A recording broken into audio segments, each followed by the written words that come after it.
Исламский образовательный канал ТВ Насихат представляет «Берите нас замуж». Письмо девушки про свою жизнь и многоженство. «Берите нас замуж, проявите к нам жалость, защищайте нас от холода одиночества».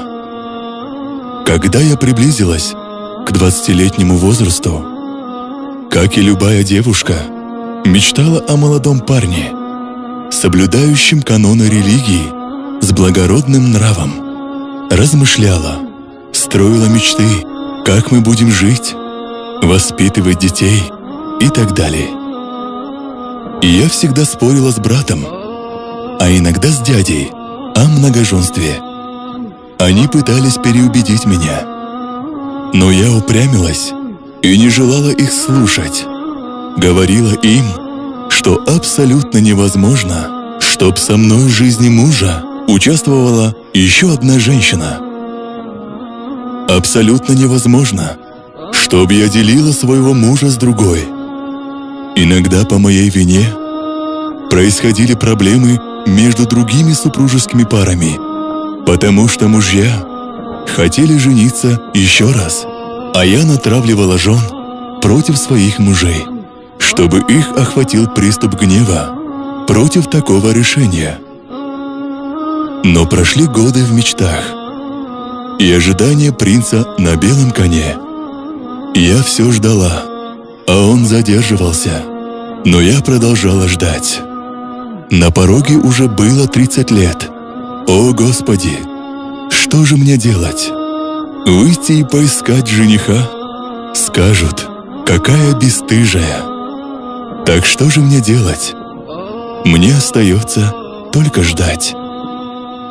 Однажды я услышала, как одна из женщин, сидевших неподалеку от меня, сказала: «Такая-то стала старой девой». И я про себя сказала: «Бедняжка, такая-то стала старой девой». Однако, такая-то — это же я. Они говорили обо мне. О, Господи, это же меня так зовут. Я стала старой девой. Какой грозный удар! Как бы я ни описывала, вы никогда не почувствуете этого. Я стала перед фактом. Я старая дева. Я начала думать о том, как мне быть, что же мне делать. Время уходит, дни идут.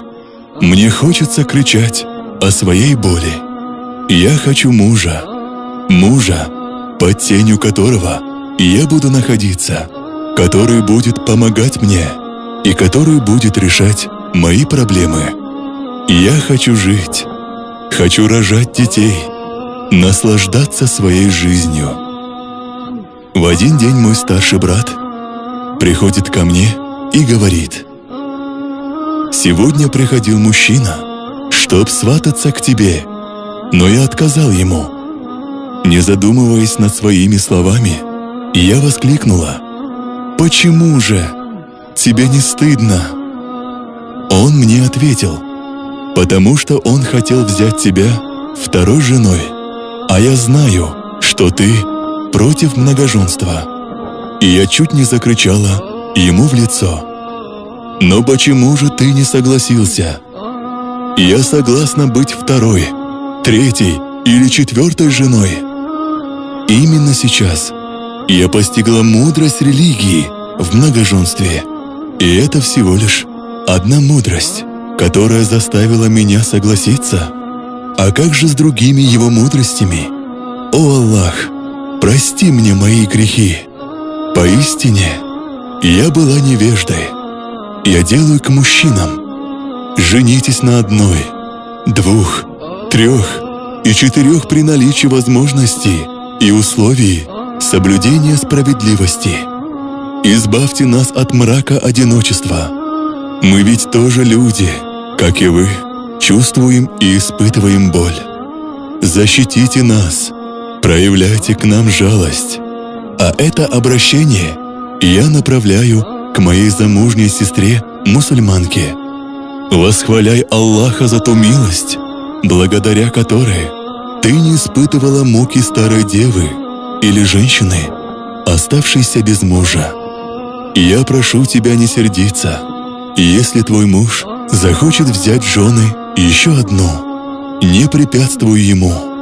Наоборот, подстрекай его к этому. Я знаю, что это трудно для тебя, но надейся на вознаграждение Аллаха.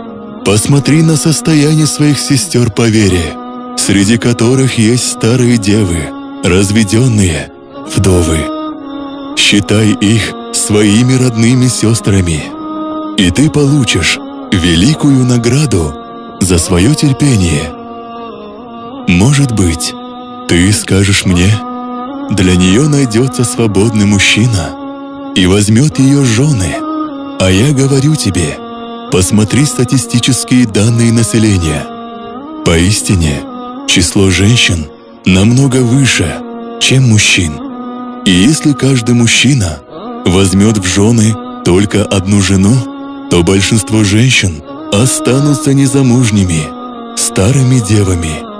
Не думайте только о себе, думайте о нас тоже.